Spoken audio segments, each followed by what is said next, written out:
Hello, praise the Lord, God bless you all. परमेश्वर आप सबको बहुत आशीष दें। आज के वीडियो में मैं आपको प्रैक्टिकल करके बताने वाला हूं कि आप प्रार्थना कैसे कर सकते हैं, कितनी देर प्रार्थना करना है, ज़्यादा देर तक प्रार्थना कैसे कर सकते हैं, प्रार्थना करने का सही तरीका क्या है, ये सब कुछ मैं आपको प्रैक्टिकल करके बताऊंगा।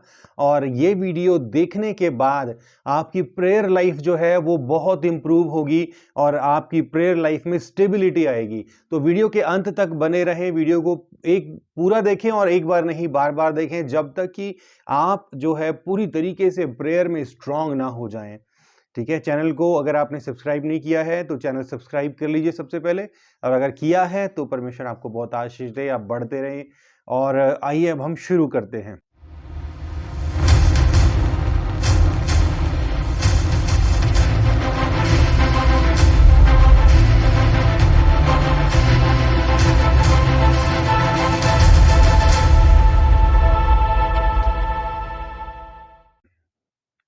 तो देखिए, सबसे पहले तो आपको ये जानने की जरूरत है कि प्रार्थना करना किससे है, प्रार्थना करने का सही तरीका क्या है, और आपकी प्रार्थनाएं ट्रैवल कैसे करती हैं, परमेश्वर तक पहुंचती कैसे हैं। ठीक है, देखिए, हम रहते हैं इस पृथ्वी पर, और इस पृथ्वी से बाहर का जो एटमॉस्फेयर है परमेश्वर ने बनाया है।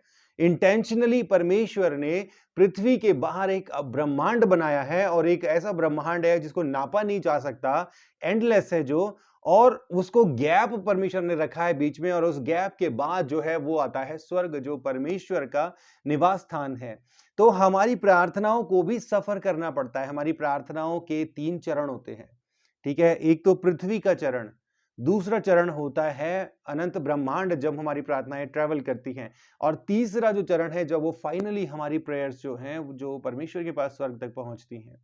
पृथ्वी का चरण जो है ये मांगने का चरण होता है। ठीक है, ज्यादातर लोग जब प्रार्थना में बैठते हैं तो वो क्या करते हैं, वो पृथ्वी के चरण में ही प्रार्थनाएं खत्म कर देते हैं, और वो ब्रह्मांड के जो खोजने का चरण है, दूसरा चरण बाय द वे खोजने का चरण होता है, जो हमारी आपकी प्रार्थनाएं पृथ्वी एटमॉस्फेरिक जो जो हम पृथ्वी का जो एटमॉस्फेयर है इसको क्रॉस करके जब ब्रह्मांड के चरण तक पहुंचती हैं, वहां तक पहुंच ही नहीं पाते, और उसके बाद हेवन तक तो पहुंचना दूर की बात है। तो आप जब प्रार्थना में बैठते हैं तो सबसे पहले आपने क्या करना है, आपने ये पृथ्वी का लेवल पार करना है आपकी प्रार्थनाओं को। अगर आप देखिए पृथ्वी के लेवल को आप चाहते हैं कि आपकी प्रार्थनाएं परमेश्वर तक पहुंचे, तो आपको एक बात जो है वो पक्की करनी पड़ेगी कि सबसे पहली बात, आप जब प्रार्थना में बैठे तो कोशिश करें कि आपको किसी तरह की कोई डिस्टर्बेंस ना हो। ठीक है, अगर आपको डिस्टर्बेंस होगी आप कभी फोकस नहीं कर पाओगे प्रार्थनाओं पे। ठीक है, अगर आप एकांत में प्रार्थना करते हैं, जो कि आइडियल टाइम, एक आइडियल टाइम जो है वो आइडियल टाइम है सुबह। ठीक है, पौ फटने से पहले 4 से 5 के बीच के 4 से 5 बजे के बीच का जो समय है, ये जो समय आइडियल टाइम है प्रार्थना करने का। तो 1 घंटा आप प्रार्थना के लिए कम से कम जरूर स्पेयर रखिए कि 1 घंटे हमें प्रार्थना जरूर करनी है। ठीक है, उसके बाद क्या करना है आपने, कि आपने प्रार्थना में जब बैठना है तो आपने पूरा ध्यान, अपना फोकस प्रार्थना पर लगाना है। ठीक है, क्योंकि आपको पहले चरण में क्या करना है, जब भी आप देखिए प्रार्थना में बैठेंगे ना और आपका फोकस सेट नहीं होगा, क्योंकि होता क्या है कि जब आप प्रार्थना में बैठते हो ना, शैतान आपको प्रार्थना, वो कभी भी नहीं चाहता कि आप प्रार्थना में गहराई में जाओ। ठीक है, और आपका ध्यान फोकस हो जाए, केंद्रित हो जाए। तो आपके ध्यान को फोकस और केंद्रित होने से रोकने के लिए वो क्या करता है, जब भी आप प्रार्थना में बैठोगे आपके सिर के ऊपर वो मंडराएगा, और आपके सिर के ऊपर नेगेटिविटी, एक एक एग्जांपल आपको बताता हूं कि ऐसा कुछ होता है कि जैसे वो आपके सर के ऊपर जो है वो आपके सर के ऊपर हवा में होवर कर रहा है, हवा में ऐसे तैर रहा है, और उसके अंदर से जो नेगेटिविटी निकल रही है, जो एक काले धुएं के जैसा आप विजुअलाइज कर सकते हो कि एक नेगेटिविटी लगातार उसके अंदर से निकल रही है और वो आपके ऊपर गिर रही है। और जब आपके ऊपर वो नेगेटिविटी उसके ऊपर इविल स्पिरिट्स के अंदर से निकलकर आपके सर के ऊपर गिर रही है, तो उससे क्या होता है, आपके दिमाग में गंदे गंदे ख्याल, बुरी बातें, दुनिया भर की टेंशन वो लगातार आपके दिमाग में जनरेट होती रहती हैं, और आप ये समझ नहीं पाते कि, और बहुत से लोग क्या करते हैं कि वो समझ नहीं पाते कि ऐसा हो क्यों रहा है, और बहुत से लोग आंखें खोल लेते हैं। ठीक है, और वो कहते हैं कि नहीं नहीं, गंदे ख्याल आ रहे हैं, बुरी बात आ रही है, ये नहीं आना चाहिए। ठीक है, तो ऐसा नहीं करना है आपको। ठीक है, जब भी आप प्रार्थना में बैठो ना, तो सबसे पहले तो जैसा मैंने बताया एकांत की जगह ढूंढनी है।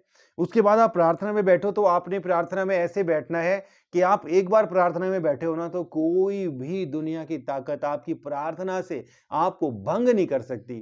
ठीक है, आपके बाहर से कोई आपको भंग नहीं कर सकता, आपके अंदर जो है वो लड़ाई चलेगी थोड़ी देर तक।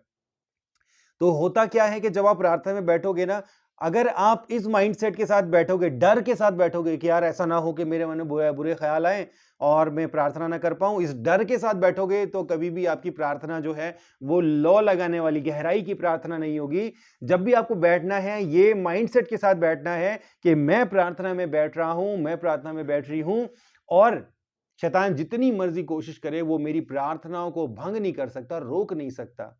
ठीक है, तो आपने प्रार्थना में जब बैठना है तो एक ये सोच के चलना है कि जब तक आप इस पृथ्वी के लेवल से बाहर नहीं निकलते तब तक आप जो है गहराई में प्रार्थना करते रहेंगे। ठीक है, अब आपको प्रार्थना करना कैसे है, सबसे पहले मैं आपको बताता हूँ आपके बैठने का तरीका क्या है। देखिए जैसे मैं अभी बैठा हूं, आप चौकड़ी मार के भी बैठ सकते हैं। ठीक है, आप इस तरीके से भी प्रार्थना कर सकते हैं, चौकड़ी मार के हाथ जोड़ के इस तरीके से भी प्रार्थना कर सकते हैं।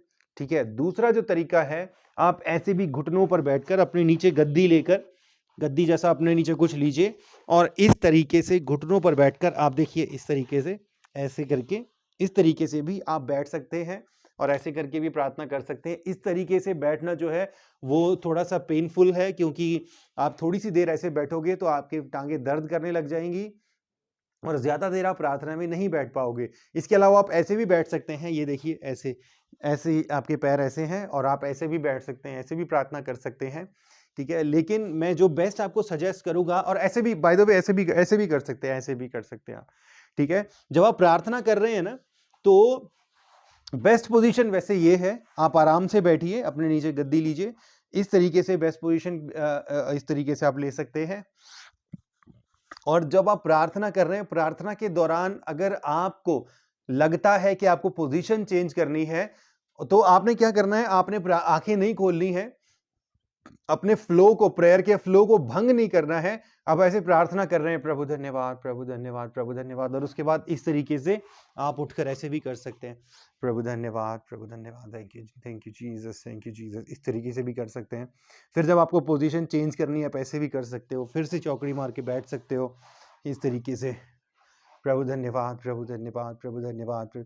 देखिए आप जब पोजीशन चेंज कर रहे हो ना, एक तो आपका फोकस सेट होना चाहिए, आपका ध्यान जो है वो केंद्रित होना चाहिए परमेश्वर की ओर, और आपके मन में जो है, आपके मन में कोई भी इधर उधर की बात नहीं होनी नहीं चाहिए। वो थोड़ी देर आप लगातार प्रार्थना में बैठे रहोगे तो वो निकल जाएंगी सारी बातें, और एक बार आपने अचीव कर लिया वो फोकस, तो आपने उस फोकस को टूटने नहीं देना, चाहे आप पोजीशन चेंज करो, चाहे आपके आसपास कोई आए, चाहे आपको कोई आवाज लगाए। देखिए इस वक्त भी मेरी आंखें बंद हैं और इस वक्त भी मैं अपनी बंद आंखों में भी मेरा ध्यान परमेश्वर की ओर फोकस है और मैं विजुअलाइज कर रहा हूं, ध्यान कर रहा हूं प्रभु की ओर, प्रभु को देख रहा हूं मैं इस वक्त भी बंद आंखों में, और मेरा ध्यान अभी भी इतना फोकस है, मैं बातें भी कर रहा हूं लेकिन फिर भी मेरी आंखें ऐसे बंद हैं जैसे कि गोंद से चिपकी हों। ठीक है, तो ये वाला लेवल जो है वो आपको अचीव करना है। कैसे? जब आप प्रार्थना में बैठे रहोगे। ठीक है, सबसे पहले आपको प्रार्थना में बैठना है। पहले एक तो आपने कंफर्टेबल पोजीशन आपने ले ली, उसके बाद पहले 15 से 20 मिनट आपको क्या करना है, अपने ध्यान को फोकस करने की कोशिश करना है। ठीक है, अपने ध्यान को फोकस करना है, आंखें बंद रखनी है और आंखें बंद रख के आपको यीशु मसीह का नाम लेकर, परमेश्वर का नाम लेकर, पवित्र आत्मा जी का नाम लेकर उनको धन्यवाद देना है। क्योंकि जब आप 15 से 20 मिनट जब आप इस तरीके से धन्यवाद देंगे तो आपके मन में जो यहाँ वहाँ की बातें आने शैतान डालता है ना, वो 15 से 20 मिनट बाद वो बातें आना बंद हो जाएंगी, क्योंकि आप फोकस कर रहे हो, स्ट्रगल कर रहे हो अपने ध्यान को फोकस करने के लिए, तो फाइनली वो फोकस हो भी जाएगा। और जब आप फोकस कर चुकोगे प्रार्थना करने पर, अपने ध्यान को सेट कर चुकोगे, फोकस कर चुकोगे, उसके बाद तोड़ना नहीं है। लोग गलती क्या करते हैं कि जब वो फोकस कर चुके होते हैं उसके बाद वो आमीन बोल के खत्म कर देते हैं। वो ही टाइम है जब आपको प्रार्थना में और ज्यादा बैठना है और ज्यादा फोकस करना है, उसके बाद खत्म नहीं करना। ठीक है, तो आप इस तरीके से हाथ जोड़ के आंखें बंद करके इस तरीके से प्रार्थना कीजिए और थोड़ी देर आप धन्यवाद कीजिए, प्रभु यीशु धन्यवाद, प्रभु यीशु धन्यवाद, प्रभु यीशु धन्यवाद, प्रभु यीशु धन्यवाद। धन्यवाद परमेश्वर पिता, धन्यवाद परमेश्वर पिता, धन्यवाद पवित्र आत्मा जी, धन्यवाद परमेश्वर पिता, धन्यवाद परमेश्वर पिता, धन्यवाद परमेश्वर पिता, धन्यवाद परमेश्वर पिता। आपका धन्यवाद प्रभु परमेश्वर, आपका धन्यवाद पिता परमेश्वर, आपका धन्यवाद। धन्यवाद पिता परमेश्वर, आपने ये जीवन दिया पिता परमेश्वर, आपका धन्यवाद। आपने मुझे जीवितों की जमीन पर रखा, आपने इस दुनिया में मुझे रखा पिता परमेश्वर। आपने मुझे खूबसूरत परिवार दिया पिता परमेश्वर, आपने मुझे दोस्त दिए पिता परमेश्वर, आपने मुझे शरीर दिया पिता परमेश्वर, आपने मुझे ये बुद्धि दी पिता परमेश्वर, आपने मुझे हाथ और पैर दिए पिता परमेश्वर। आपका धन्यवाद पिता परमेश्वर। पिता परमेश्वर आपका धन्यवाद कि आप हर रोज हर दिन मुझे संभालते हैं पिता परमेश्वर। आपका धन्यवाद कि मैं आज भी जीवित हूं, आपका धन्यवाद कि मैं भूखा नहीं हूं, मेरे पेट में खाना है, आपका धन्यवाद कि मुझे मेरे प्राणों का संकट नहीं, आपका धन्यवाद कि हर मुश्किल में आप मुझे बचाते हैं, आप मुझे सुरक्षित करते हैं, आप मेरी रक्षा करते हैं, आप मुझे चंगा करते हैं पिता परमेश्वर। आपका दिल से धन्यवाद पिता परमेश्वर, आपका धन्यवाद पिता, आपका धन्यवाद, धन्यवाद धन्यवाद धन्यवाद प्रभु परमेश्वर, आपका धन्यवाद प्रभु यीशु, धन्यवाद धन्यवाद धन्यवाद धन्यवाद धन्यवाद धन्यवाद धन्यवाद प्रभु यीशु, आपका धन्यवाद धन्यवाद धन्यवाद प्रभु यीशु, आपका धन्यवाद धन्यवाद। तो आप देख रहे हैं इस तरीके से आप धन्यवाद दीजिए, धन्यवाद दीजिए। और जब आप धन्यवाद दे रहे हैं ना, तो आप महसूस कीजिए, जब आप मुंह से बोल रहे हैं ना कि परमेश्वर पिता आपका धन्यवाद, तो आप इसलिए धन्यवाद बोल रहे हैं कि वास्तव में आपके दिल से धन्यवाद निकल रहा है, क्योंकि धन्यवाद के योग्य है परमेश्वर। आपको जिंदगी दी, आपको हाथ पैर दिए। अगर किसी के हाथ भी ना हो, पैर भी ना हो, तो भी वो धन्यवाद दे रहा है, क्योंकि उसके पास मुंह है, जुबान है धन्यवाद देने के लिए। और जुबान भी ना हो, कुछ भी ना हो, तो भी उसको धन्यवाद देने की, वो जिंदा है और जिंदा है और धन्य, चाहे मन ही मन में धन्यवाद कर रहा है तो भी धन्यवाद कर रहा है, क्योंकि धन्यवाद जब वो कर रहा है तो परमेश्वर, बेशक यहाँ पे उसके हाथ पैर नहीं है, बेशक वो बीमार है, बेशक उसको कैंसर है, बेशक उसको प्रॉब्लम है, परेशानियां, लेकिन एक बात जो है वो कोई नहीं बदल सकता कि जब वो धन्यवाद कर रहा है तो वो परमेश्वर को जानता है और परमेश्वर उसे जानते हैं। और परमेश्वर ने स्वर्ग में जो है घर तैयार कर रखा है, बना रखा है, तो इस बात को तो कोई नहीं बदल सकता ना। तो हर एक इंसान के लिए परमेश्वर को धन्यवाद देने के लिए बहुत सारी वजहें हैं, और इसलिए आपको दिल की गहराई से परमेश्वर का धन्यवाद करना है। और जब 15 से 20 मिनट आप जब इस तरीके से धन्यवाद करने कर चुकोगे, उसके बाद आपको अपनी प्रार्थना शुरू करनी है। प्रार्थना शुरू कैसे करनी है? प्रभु यीशु मसीह ने हमें पैटर्न दिया है प्रार्थना करने का। कैसे? कि प्रभु यीशु मसीह ने कहा कि तुम ऐसे प्रार्थना करना कि हे मेरे पिता तू जो स्वर्ग में है, हे पिता, हे अब्बा तू जो स्वर्ग में है, ठीक है।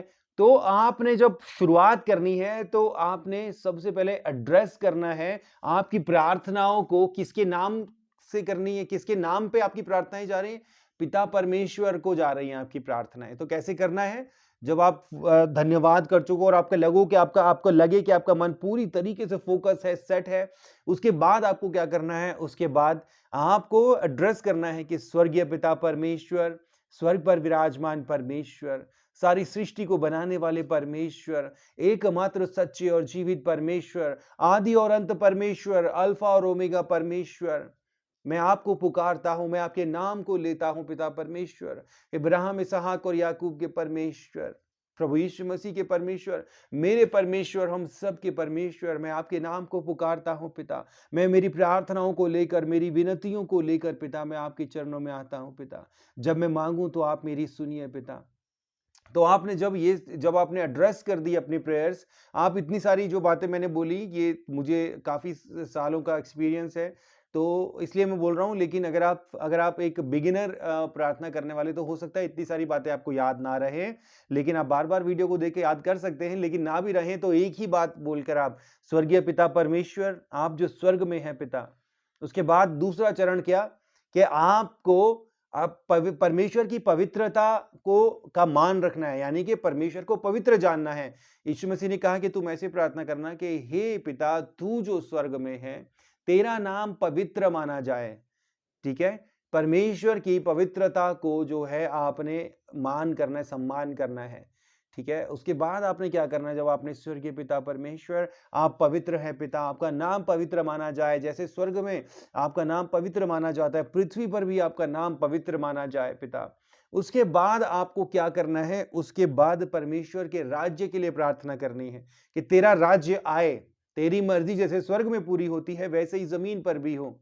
ठीक है, तो यहां पर आपने क्या करना है, परमेश्वर के राज्य के लिए प्रार्थना करनी है। राज्य के लिए कैसे प्रार्थना करनी है परमेश्वर से, कि परमेश्वर पिता आपका राज्य पृथ्वी पर आए, परमेश्वर पिता इस देश में बेदारी दीजिए, परमेश्वर पिता इस क्षेत्र में, इस गांव में, इस शहर में, इस घर में बेदारी दीजिए। परमेश्वर पिता ये लोग आपको जानने पाए, ये संसार आपको जाने, ये देश आपको जाने पिता, और हर कोई आपको जाने पिता। परमेश्वर जैसे आपने मुझे बचाया है, जैसे मैं आपका धन्यवाद कर रहा हूं, जैसे मैं आपका धन्यवाद कर रही हूं, वैसे ही मेरे पड़ोसियों को भी बचाइए, वैसे ही इस क्षेत्र के लोगों को, इस गांव के लोगों को बचाइए, उनकी भी आंखें खोलिए पिता, उनको भी बचाइए पिता, कि आपका राज्य फैले पिता, और ज्यादा से ज्यादा लोग स्वर्ग राज्य के लिए बचाए जाएं पिता, हर कोई बचाया जाए पिता। आपको राज्य के, परमेश्वर के राज्य के एक्सपेंशन के लिए प्रार्थना करनी है। ठीक है, वचन भी कहता है ना कि यदि तुम परमेश्वर की धार्मिकता और परमेश्वर के राज्य की खोज करो तो सब चीजें तुम्हें खुद ही मिल जाएंगी। तो आपको यहां पर प्रार्थना करनी परमेश्वर के राज्य की बढ़ोतरी के लिए। हे पिता, तू जो स्वर्ग में है, तेरा नाम पवित्र माना जाए, तेरा राज्य आए, तेरी मर्जी जैसे स्वर्ग में पूरी होती है वैसे ही जमीन पर भी हो। यहां पर क्या, यहां पर हम ये बता रहे हैं कि परमेश्वर पिता मेरे जीवन में मेरी नहीं बल्कि आपकी इच्छा पूरी हो। मैं वो ना बनूं जो मैं चाहता हूं, बल्कि मैं वो बनूं जो आप चाहते हैं। मेरे जीवन में वो हो जो आप चाहते हैं। आपकी योजना के लिए मैं अपने आप को समर्पित करता हूं पिता। आप जैसा चाहते हैं वैसे मुझे इस्तेमाल कीजिए, मैं यहां हूं पिता। आप जैसा चाहे वैसे मुझे चलाइए, जैसे चाहे वैसे मुझे बढ़ाइए। मुझ में मैं नहीं बल्कि आप हूं, बोलने वाला मैं नहीं बल्कि आप हूं, सुनने वाला मैं नहीं बल्कि आप हूं पिता, चलने वाला मैं नहीं बल्कि आप हूं। तो जब हम कह रहे हैं कि तेरी मर्जी जैसे स्वर्ग में पूरी होती है वैसे ही जमीन पर भी हो, उसमें हम ये कह रहे हैं कि पिता, मेरे जीवन में मेरी नहीं बल्कि आपकी मर्जी पूरी हो। तेरी मर्जी जैसे स्वर्ग में पूरी होती है वैसे ही जमीन पर भी हो। उसके बाद मेरे दिन भर की रोटी हर रोज मुझे दिया कर। ठीक है, उसके बाद आपको प्रार्थना करनी है अपनी जरूरतों के लिए। ठीक है, आपको खाने की जरूरत है, आपको कपड़ों की जरूरत है, आपको पैसे की जरूरत है, आपको कर्ज से मुक्ति की जरूरत है, आपको ये सारी चीजों के लिए उसके बाद प्रार्थना करना है। अपनी पर्सनल जरूरतों को आपने उसके बाद रखना है। ठीक है, कैसे, परमेश्वर पिता मैं प्रार्थना करते हैं, परमेश्वर पिता कि जो बिजनेस मैंने लगाया है उस बिजनेस में आपकी आशीष हो पिता, उस बिजनेस को बढ़ने में मदद कीजिए ताकि हम आपके राज्य के लिए सहायक बने और आपके राज्य की बढ़ोतरी हो पिता। मैं प्रार्थना करती हूँ मुझे कर्ज से मुक्त करो। मैं प्रार्थना करता हूँ कि आमदनी के साधन मेरे लिए खुलें, घर में बरकत हो, और जो कुछ भी हम कमाएं उससे वो उस नुकसान ना हो, बल्कि घर में ठहरे और आशीष हो प्रभु जी। और आशीष वो सिर्फ हमें नहीं बल्कि हम हमारे साथ जुड़े हुए हर एक व्यक्ति तक वो आशीष पहुंचे। मुझे गाड़ी मिले और मेरी गाड़ी ठीक रहे। आपकी बेसिकली आपकी पर्सनल जरूरतों के लिए यहां पर आपको प्रार्थना करनी है। जब परमेश्वर प्रभु यीशु मसीह कह रहे हैं कि मेरे दिन भर की रोटी हर रोज मुझे दिया कर, तो वहां पर यह है कि आपके पेट के लिए, आपके कपड़ों के लिए, आपके शारीरिक जरूरतों के लिए, इन सब चीजों के लिए आपको प्रार्थना करनी है। उसके बाद आपको प्रार्थना करनी है अपने गुनाहों के लिए, पश्चाताप की प्रार्थना। जैसे मैंने अपने सब गुनहगारों को माफ किया, तू भी मेरे गुनाहों को माफ कर। ठीक है, उसके बाद आपको प्रार्थना करनी कि परमेश्वर पिता, मैं प्रार्थना करती हूँ कि हर वो व्यक्ति जो मेरा विरोध करता है, हर वो व्यक्ति जिसने मेरा कुछ बुरा किया, हर वो व्यक्ति जिसके लिए मेरे दिल में कड़वाहट है, मैं प्रार्थना करता हूँ कि उस कड़वाहट को मेरे दिल से निकालिए, क्योंकि मैं मेरे हर एक विरोधी को, मेरे हर एक सताने वाले को मैं दिल से माफ करता हूँ। और मैं माफ करती हूँ उनको जिन्होंने मेरे साथ बुरा किया, जिन्होंने मुझे गाली दी, जिन्होंने मेरा नुकसान किया, जिन्होंने मेरा 10 लाख का, 20 लाख का, 50 लाख का नुकसान किया। मैं उन्हें दिल से माफ करती हूँ, क्योंकि मैं जानता हूँ कि मुझे देने वाले आप हैं और मुझे किसी बात की घटी नहीं है। मेरे चरवाहा आप हैं, मेरे प्रोवाइडर आप हैं, तो मुझे किसी बात की घटी नहीं होगी। ठीक है, तो आपको प्रार्थना करना है अपने लिए कि परमेश्वर पिता, बीते समय, बीते दिनों में मुझसे जो भी गलती हुई हैं, मेरी जुबान से, मेरे कदमों से, मेरे हाथों से, मेरे पैरों से जो भी गलतियां हुई हैं, वो सब गलतियों से मुझे माफ कर दीजिए पिता परमेश्वर। मैं भी मेरे सब गुनहगारों को माफ करता हूं, सब गुनहगारों को माफ करती हूं पिता, मुझे भी माफ कीजिए। तेरी मर्जी जैसे स्वर्ग में पूरी होती है वैसे ही जमीन पर भी हो। मेरी रोज की रोटी मुझे दिया कर। जैसे मैं अपने सब गुनहगारों को माफ किया, तू भी मेरे गुनाहों को माफ कर। तो इस तरीके से जब ये सारा जो ये पैटर्न जो प्रभु ने दिया है, इस पैटर्न पर चलते हुए जब आप अपनी प्रार्थनाओं को पूरा रख कर देंगे, उसके बाद आपको क्या करना है, वो लोग जिनको अन्य भाषा का वरदान मिला है, वो लोग क्या कर सकते हैं, वो उसके बाद प्रार्थना करें कि पवित्र आत्मा जी, यहाँ से आप नियंत्रण लीजिए, यहाँ से आप प्रार्थना कीजिए मेरे लिए, मेरी जुबान पर नियंत्रण लीजिए, मेरे शरीर पर नियंत्रण लीजिए, और उसके बाद आप अन्य भाषा में प्रार्थना कीजिए। ठीक है, आप अन्य भाषा में प्रार्थना करने के लिए समय निकालिए। ठीक है, ये जो आपका प्रार्थना का जो आखिरी चरण है, अन्य भाषा में प्रार्थना करने का, अगर आपके पास अन्य भाषा नहीं है तो अन्य भाषा मांगिए इस सेक्शन में। ठीक है, और जिनके पास अन्य भाषा है वो अन्य भाषा में प्रार्थना करें। ठीक है, अन्य भाषा में प्रार्थना करें, और जिनके पास कम शब्द है वो जितने भी शब्द हैं उन्हीं को मांगे। और इस वक्त आप पूरी तरीके से गहराई में जा चुके होते हैं ना, पूरा आपका मन फोकस होता है और आपका ध्यान फोकस हो चुका होगा इस समय तक। तो उसके बाद आपने क्या करना है कि इस अन्य भाषा में प्रार्थना करना है, और अन्य भाषा में प्रार्थना करते वक्त आपने क्या करना है, पूरी तरीके से समर्पित परमेश्वर को अपने आप को करना है, अपने शरीर को, अपनी जुबान को। और ये आपके ऊपर है कि ये वाले सेक्शन में अन्य भाषा में आप कितनी देर प्रार्थना करते हैं।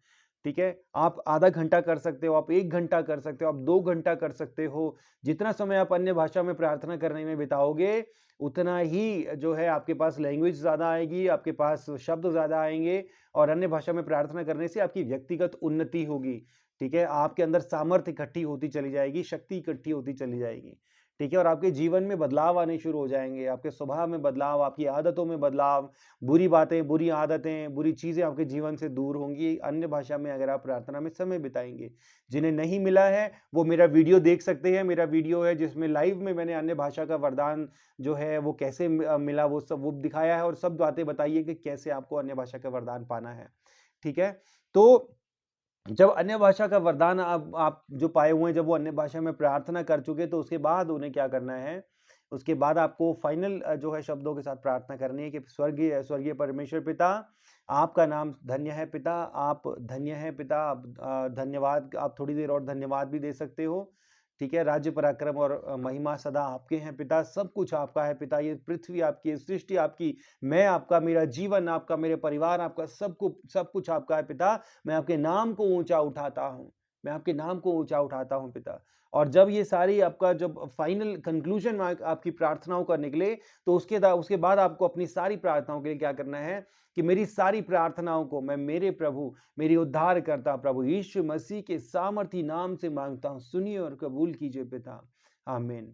ऐसे बोल के आप अपनी प्रेयर्स को जो है वो फाइनल जो है खत्म करेंगे। और इस तरीके से जब आप प्रार्थना करेंगे तो 1 घंटा, पौना घंटा या 1 घंटा आराम से आप प्रार्थना कर सकते हैं। ठीक है, इस पैटर्न को जब आप फॉलो करेंगे। अब मैं आपको ये बताता हूँ कि आपकी प्रार्थनाएं ट्रैवल कैसे करती हैं। जब आप इस तरीके से प्रार्थना करोगे ना, और करीब 1 घंटे की आपकी प्रार्थना होगी, तो आपकी प्रार्थनाएं जो हैं, जब आप पृथ्वी के लेवल से निकल जाओगे, तो आप पहुंचोगे, आपकी प्रेयर्स पहुंचेंगी जो है यूनिवर्स के लेवल पर, पृथ्वी का एटमॉस्फेयर क्रॉस करके।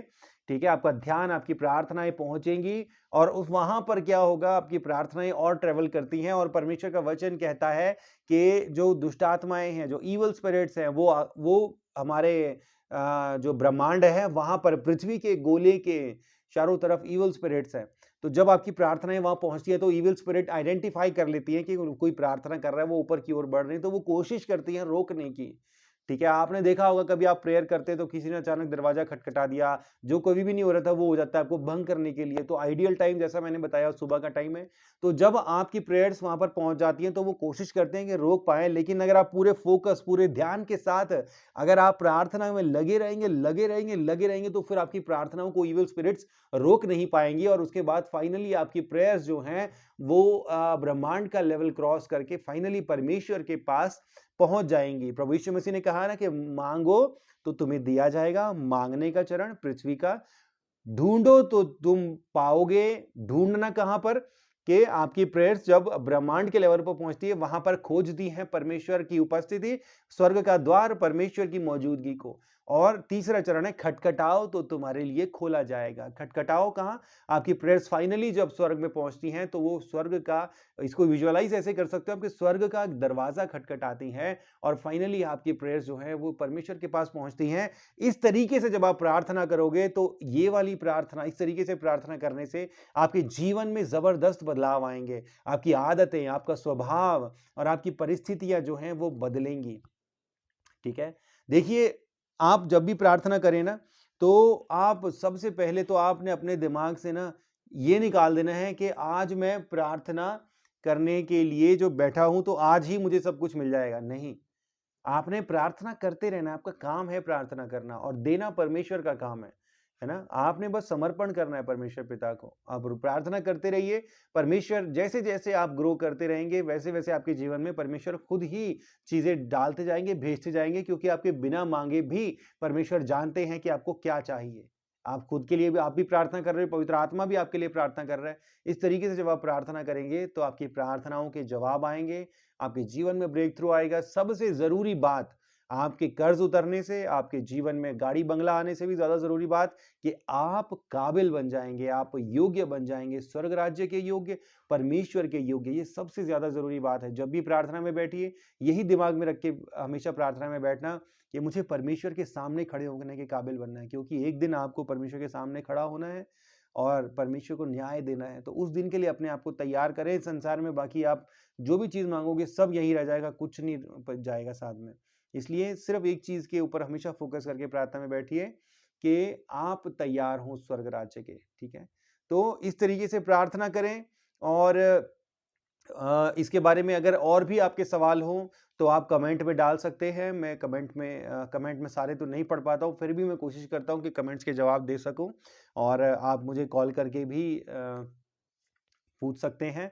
मैं डिस्क्रिप्शन में नंबर डाल दूँगा, ठीक है? तो आप कॉल करके पूछ सकते हैं। मैं ज़्यादा कॉल्स नहीं ले पाता हूँ क्योंकि बहुत सारे कॉल्स आते हैं, तो अगर किसी का कॉल छूट जाए, तो आप कोशिश कीजिएगा कि व्हाट्सएप पर ऑडियो मैसेज में आप मुझे भेज दीजिएगा, अगर मैं कॉल ना ले पाऊँ तो। तो ऑडियो मैसेज में मैं ऑडियो में ही आपको रिप्लाई कर दूँगा, ठीक है? और मैं समय के अनुसार मैं खुद आपको कॉल बैक कर लूँगा, ठीक है? तो प्रार्थना करते रहिए, बने रहिए परमेश्वर में और अपने जीवन को काबिल बनाइए, योग्य बनाइए।